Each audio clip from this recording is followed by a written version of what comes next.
Ballari central jail ಅಂದ್ರೆ ಎಂಥವರ ಎದೆಯೂ ನಡುಗುತ್ತೆ. ಈ ಜೈಲು ಪ್ರಖ್ಯಾತಿ ಹಾಗೂ ಕುಖ್ಯಾತಿಯಿಂದಲೂ ಕೂಡ ಫೇಮಸ್ ಆಗಿಬಿಟ್ಟಿದೆ. ಹಾಗಾದ್ರೆ ಬಳ್ಳಾರಿ ಸೆಂಟ್ರಲ್ ಜೈಲಿನ ಇತಿಹಾಸ ಹಾಗೂ ಒಳಗಿನ ಚಿತ್ರಣದ ಬಗ್ಗೆ ವರದಿ ಇಲ್ಲಿದೆ ನೋಡಿ.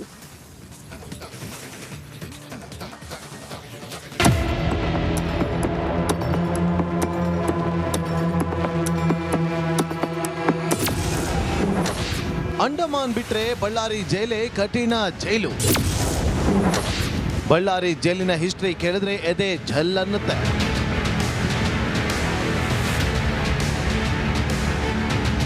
ಗಣಿನಾಡು ಬಳ್ಳಾರಿಯಲ್ಲಿರುವ ಸೆಂಟ್ರಲ್ ಜೈಲ್ಗೆ ದೊಡ್ಡ ಇತಿಹಾಸವಿದೆ. ಬ್ರಿಟಿಷ್ ಆಳ್ವಿಕೆಯ ಕಾಲದಲ್ಲಿ ನಿರ್ಮಾಣವಾಗಿದ್ದು ಆಗಿನ ಕಾಲಕ್ಕೆ ದೇಶದ 3ನೇ ಕಠಿಣ ಹಾಗೂ ದೊಡ್ಡ ಜೈಲಾಗಿತ್ತು ಇದು. ಅಂಡಮಾನ್ ಬಿಟ್ರೆ ಬಳ್ಳಾರಿ ಜೈಲೇ ಅತಿ ಕಠಿಣ ಜೈಲು. 1884ರಲ್ಲಿ ಬ್ರಿಟಿಷರು ನಿರ್ಮಾಣ ಮಾಡಿದ್ದ ಜೈಲು ಇದು. ಇದರಲ್ಲಿ ವಾಜಪೇಯಿ, ಅಡ್ವಾಣಿ ಈ ಬಳ್ಳಾರಿ ಜೈಲಿನಲ್ಲೇ ಇದ್ರು. ತುರ್ತು ಪರಿಸ್ಥಿತಿಯಲ್ಲಿ ಇಬ್ಬರು ನಾಯಕರ ಬಂಧನವಾಗಿತ್ತು. ಸದ್ಯ 9 ಬ್ಯಾರಕ್ಗಳಿರುವ ಜೈಲಲ್ಲಿ 385 ಕೈದಿಗಳಿದ್ದಾರೆ. 100ಕ್ಕೂ ಹೆಚ್ಚು ಜನ ಕೊಲೆ ಆರೋಪಿಗಳು ಜೈಲಲ್ಲಿದ್ದಾರೆ. ಜೈಲಿನ ಸುತ್ತ ಸುಮಾರು 30 ಅಡಿ ಎತ್ತರದ ಗೋಡೆ ಇದೆ. ಅಲ್ಲದೆ ಗೋಡೆಯ ಮೇಲೆ ಲೇಸರ್ ಟೆಕ್ನಾಲಜಿಯ ಕಾವಲು ಇದ್ದು ಕಬ್ಬಿಣದ ತಂತಿ ಮೂಲಕ ಎಲೆಕ್ಟ್ರಿಕಲ್ ಶಾಕ್ ಸೆಕ್ಯೂರಿಟಿ ಇದೆ. ಜೊತೆಗೆ ಒಟ್ಟು 88 ಸಿಸಿ ಕ್ಯಾಮೆರಾ ಜೈಲಿನ ಒಳಗೂ ಹೊರಗಡೆ ಕೂಡ ಇದೆ. ಇಲ್ಲಿ ಭೀಮಾ ತೀರದ ಹಂತಕರ ಪೈಕಿ ಕೆಲವರು ಇಲ್ಲೇ ಇದ್ದಾರೆ. ಇಲ್ಲಿ ಕೋರ್ಟ್ ಕಲಾಪಕ್ಕೆ ವಿಡಿಯೋ ಕಾನ್ಫರೆನ್ಸ್ ವ್ಯವಸ್ಥೆ ಇದೆ. ಇನ್ನು ಬಳ್ಳಾರಿ ಸೆಂಟ್ರಲ್ ಜೈಲ್ ಅಂದ್ರೆ ಕಠಿಣ ಕಾರಾಗೃಹ ಅಂತಾರೆ. ಯಾಕಂದ್ರೆ ಇಲ್ಲಿ ಸೌಲಭ್ಯಗಳು ಕಡಿಮೆ, ಬಳಸುವ ನೀರು ಹಿಡಿದುಕೊಳ್ಳುವುದರಿಂದ ಹಿಡಿದು ಎಲ್ಲವನ್ನೂ ಕೈದಿಗಳೇ ಮಾಡಿಕೊಳ್ಳಬೇಕು. ಒಟ್ಟಾರೆ ಬಳ್ಳಾರಿ ಜೈಲ್ ಹಿಸ್ಟ್ರಿ ಕೇಳಿದ್ರೆ ಸಾಕು ಎದೆ ಜೈಲ್ ಅನ್ಸುತ್ತೆ. ಇನ್ನು ಇಲ್ಲಿ ಶಿಕ್ಷೆ ಅನುಭವಿಸುವವರ ಕತೆ ನೀವೇ ಊಹಿಸಿ. ಇನ್ನು ದರ್ಶನ್ ಕತೆ ಏನಾಗುತ್ತೋ ಕಾದು ನೋಡೋಣ.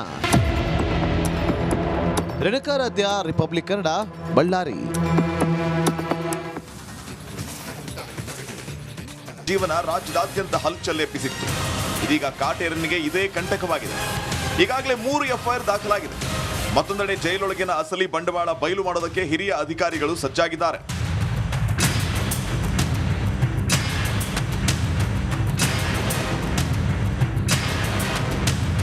ಜೈಲೊಳಗಿನ ರಾಜಾತಿಥ್ಯ, ಸಿಗರೇಟ್, ಮೊಬೈಲ್ ಸಿಕ್ಕಿದ್ದರ ಬಗ್ಗೆ ತನಿಖೆ ಮಾಡಿಸೋದಕ್ಕೆ ಹೋಮ್ ಸೆಕ್ರೆಟರಿ ತಯಾರಾಗಿದ್ದಾರೆ. ಹಿರಿಯ IPS ಅಧಿಕಾರಿ ನೇತೃತ್ವದಲ್ಲಿ ತನಿಖೆ ಕೊಡೋದಕ್ಕೆ ಮುಂದಾಗಿದ್ದಾರೆ. ಸಂಪೂರ್ಣ ತನಿಖೆ ನಡೆಸಿ ರಿಪೋರ್ಟ್ ಪಡೆಯೋದಕ್ಕೆ ಸಜ್ಜಾಗಿದ್ದಾರೆ. ತನಿಖೆಯ ಹೊಣೆಯನ್ನ ಕಾರಾಗೃಹ ಇಲಾಖೆಯಲ್ಲಿನ ಅಧಿಕಾರಿಗಳನ್ನ ಬಿಟ್ಟು ಬೇರೆ ಇಲಾಖೆ ಹೆಗಲಿಗೆ ಕೊಡಲಿದ್ದಾರೆ.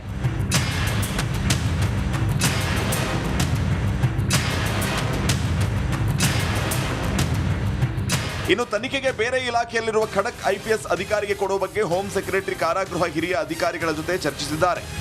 ಸದ್ಯ ಮೇಲ್ನೋಟಕ್ಕೆ ಜೈಲಾಧಿಕಾರಿಗಳ ನಿರ್ಲಕ್ಷ್ಯ ಕಂಡು ಬಂದಿದೆ ಎನ್ನಲಾಗಿದೆ. ಹೀಗಾಗಿ ಪರಪ್ಪನ ಅಗ್ರಹಾರದ ಕಂಪ್ಲೀಟ್ ತನಿಖೆಗೆ ಆದೇಶಿಸಲು ಸಿದ್ಧತೆಗೆ ಮುಂದಾಗಿದ್ದಾರೆ. ಅದೇನೇ ಇರಲಿ, ಪರಪ್ಪನ ಅಗ್ರಹಾರದ ಅಸಲಿ ಎತ್ತು ತನಿಖೆಯಲ್ಲಿ ಬಯಲಾಗುತ್ತಾ ಕಾದ್ ನೋಡಬೇಕಾಗಿದೆ. Dhruvaraj, crime bureau, Republic Kannada.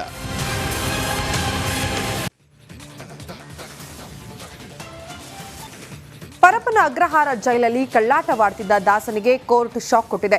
ದರ್ಶನ್ನ Ballari ಜೈಲಿಗೆ ಶಿಫ್ಟ್ ಮಾಡುತ್ತೆ. ಹಾಗಾದ್ರೆ ಭೂಪತಿಯನ್ನ ಬಳ್ಳಾರಿ ಜೈಲಿಗೆ ಶಿಫ್ಟ್ ಮಾಡ್ತಾ ಇರೋದಕ್ಕೆ ಕಾರಣಗಳೇನು? ಈ ರಿಪೋರ್ಟ್ ನೋಡಿ.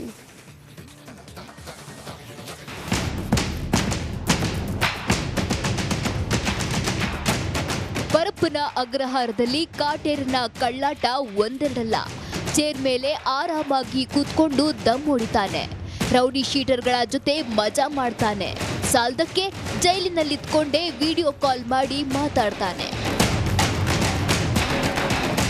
ಹೀಗೆ ಸೆರೆಮನಿಯಲ್ಲಿ ಕಳ್ಳಾಟ ಆಡ್ತಿದ್ದ ಸಾರಥಿಗೆ ಕೋರ್ಟ್ ಶಾಕ್ ಕೊಟ್ಟಿದೆ. ಕಾಟೇರ್ನನ್ನ ಬಳ್ಳಾರಿ ಜೈಲಿಗೆ ಎತ್ತಂಗಡಿ ಮಾಡಿದೆ. ದರ್ಶನ್ ಬರ್ತಿರೋ ಕಾರಣ ಬಳ್ಳಾರಿ ಜೈಲಾಧಿಕಾರಿಗಳು ಫುಲ್ ಅಲರ್ಟ್ ಆಗಿದ್ದಾರೆ. ಅಂದ್ಹಾಗೆ ಪುರ್ಕಿಯನ್ನ ಬಳ್ಳಾರಿಗೆ ಶಿಫ್ಟ್ ಮಾಡಿದ್ಯಾಕೆ ಅಂತಾನೆ ತೋರಿಸ್ತೀವಿ ನೋಡಿ.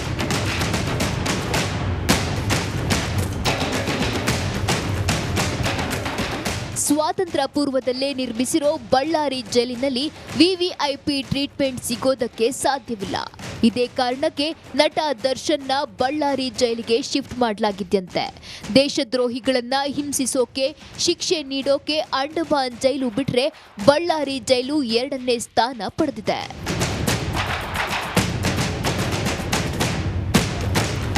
ಭೀಮಾ ತೀರದ ಹಂತಕರು, ಕೆಜೆ ಹಳ್ಳಿ, ಡಿಜೆ ಹಳ್ಳಿ ಆರೋಪಿಗಳು ಸೇರಿದಂತೆ ನಟೋರಿಯಸ್ಗಳನ್ನ ಇದೇ ಬಳ್ಳಾರಿ ಜೈಲಿಗೆ ತಂದುಹಾಕಲಾಗಿತ್ತು. ಕಾರಣ ಇಲ್ಲಿ ಯಾವುದೇ ರೀತಿಯ ಹೈಫೈ ಜೀವನಕ್ಕೆ ಅವಕಾಶ ಇಲ್ಲ, ವಿಐಪಿ ಟ್ರೀಟ್ಮೆಂಟ್ಗೂ ಚಾನ್ಸೇ ಇಲ್ಲ.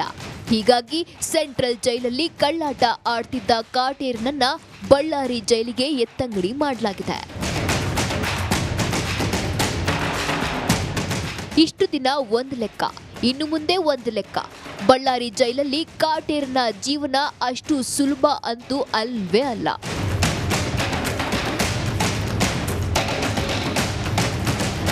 ರೇಣುಕಾರಾಧ್ಯ, ರಿಪಬ್ಲಿಕ್ ಕನ್ನಡ, ಬಳ್ಳಾರಿ.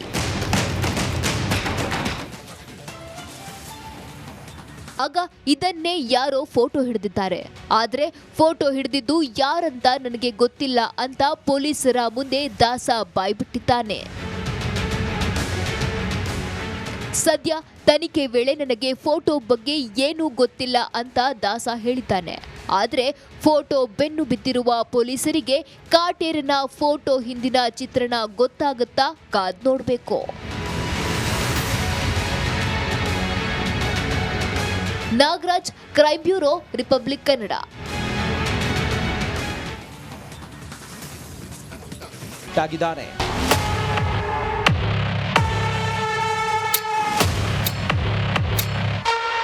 ಜೈಲಿನಲ್ಲಿರೋ ಪೊರ್ಕಿಯ ಬಿಂದಾಸ್ ಲೈಫ್ನ ಫೋಟೋ, ವಿಡಿಯೋ ಬಿಡುಗಡೆ ಬೆನ್ನಲ್ಲೇ ಇಡೀ ಡಿ ಗ್ಯಾಂಗ್ನ ಸದಸ್ಯರನ್ನ ಬೇರೆ ಬೇರೆ ಜೈಲ್ಗೆ ಶಿಫ್ಟ್ ಮಾಡಲಾಗಿದೆ. ಈ ಮೂಲಕ ಡೆವಿಲ್ ಗ್ಯಾಂಗ್ ಛಿದ್ರವಾಗಿದೆ. ಡೆವಿಲ್ ಗ್ಯಾಂಗ್ ಛಿದ್ರ. ಪವಿತ್ರ ಗೌಡ A1 ಆರೋಪಿ, ಪರಪ್ಪನ ಅಗ್ರಹಾರ ಜೈಲು. ದರ್ಶನ್ A2 ಆರೋಪಿ, ಬಳ್ಳಾರಿ ಜೈಲಿಗೆ ಶಿಫ್ಟ್. ಪವನ್ A3 ಆರೋಪಿ, ಮೈಸೂರು ಜೈಲಿಗೆ ಶಿಫ್ಟ್. ರಾಘವೇಂದ್ರ A4 ಆರೋಪಿ, ಮೈಸೂರು ಜೈಲು. ನಂದೀಶ್ A5 ಆರೋಪಿ, ಮೈಸೂರು ಜೈಲಿಗೆ ಶಿಫ್ಟ್. ಜಗದೀಶ್ A6 ಆರೋಪಿ, ಶಿವಮೊಗ್ಗ ಜೈಲು. ಅನುಕುಮಾರ್ A7 ಆರೋಪಿ, ಪರಪ್ಪನ ಅಗ್ರಹಾರ ಜೈಲು. ರವಿ A8 ಆರೋಪಿ, ತುಮಕೂರು ಜೈಲು. ಧನರಾಜ್ A9 ಆರೋಪಿ, ಧಾರವಾಡ ಜೈಲಿಗೆ ಶಿಫ್ಟ್. ವಿನಯ್ A10 ಆರೋಪಿ, ವಿಜಯಪುರ ಜೈಲಿಗೆ ಶಿಫ್ಟ್. ನಾಗರಾಜ್ A11 ಆರೋಪಿ, ಗುಲ್ಬರ್ಗಾ ಜೈಲಿಗೆ. ಲಕ್ಷ್ಮಣ್ A12 ಆರೋಪಿ, ಶಿವಮೊಗ್ಗ ಜೈಲು. ದೀಪಕ್ A13 ಆರೋಪಿ, ಪರಪ್ಪನ ಅಗ್ರಹಾರ ಜೈಲು. ಪ್ರದೋಷ್ A14 ಆರೋಪಿ, ಬೆಳಗಾವಿ ಜೈಲು. ಕಾರ್ತಿಕ್ A15 ಆರೋಪಿ, ತುಮಕೂರು ಜೈಲಿಗೆ ಶಿಫ್ಟ್. ನಿಖಿಲ್ A17 ಆರೋಪಿ, ತುಮಕೂರು ಜೈಲು. ಕೇಶವಮೂರ್ತಿ A16 ಆರೋಪಿ, ತುಮಕೂರು ಜೈಲು. ಜೈಲಲ್ಲಿ ಬಿಂದಾಸ್ ಲೈಫ್ನ ಫೋಟೋ, ವಿಡಿಯೋ ಬಿಡುಗಡೆ ಬಳಿಕ ಎಚ್ಚೆತ್ತ ಸರ್ಕಾರ 24ನೇ ACMM ನ್ಯಾಯಾಲಯದಿಂದ ಆದೇಶದಂತೆ ಡಿ ಗ್ಯಾಂಗ್ನ ಬಹುತೇಕ ಎಲ್ಲ ಸದಸ್ಯರು ಬೇರೆ ಬೇರೆ ಜೈಲಿಗೆ ಶಿಫ್ಟ್ ಆಗಿದ್ದಾರೆ. Bureau report, republic Kannada.